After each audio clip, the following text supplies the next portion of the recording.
Sugatan si dating Mama Sapano Maguindanao Vice Mayor Nuruddin Ampatuan at 7 security escort na kanyang kasama matapos sumalpok sa isang puno ang sinasakyan nilang pickup truck. Balitang hatid ni Oscar Oida. 8 ang sakay ng pickup truck na ito nang sumalpok sa isang puno sa gilid ng kalsada sa barangay Matimon sa Ampatuan, Maguindanao, pasado alas 4 ng hapon kahapon. Kwento na nagmamaneho na si dating Mama Sapano Maguindanao Vice Mayor Nuruddin Ampatuan. Nawalan siya ng kontrol sa sakyan. Makarang iwasan ang isa pang sakyan sa unahan na bigla raw bumagal ang takbo at akmang aatras. Yung convoy ko na brown na Toyota Hilux, biglang bumalik sa papuntang Isola naman. So hindi na kaya nung brake ko.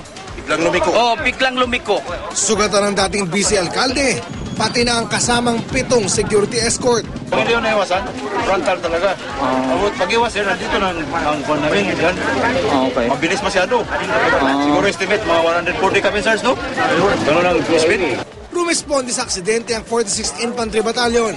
May kakonvoy na 7 iba pang sasakyan ang pick-up nang maaksidente ito. Kabilang sa mga sakay ng iba pang sasakyan, ang mga kaalyado sa politika ni Maguindanao Governor Ismael Toto Mangudadato. Galing daw noon ang grupo sa isang pagtitipon.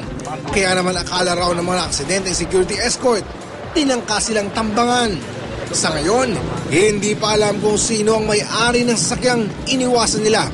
Ayon sa militar, umabot na sa 11 ang naitalang aksidente sa nasabing highway nitong linggo lamang. Oscar Oida, GMA News.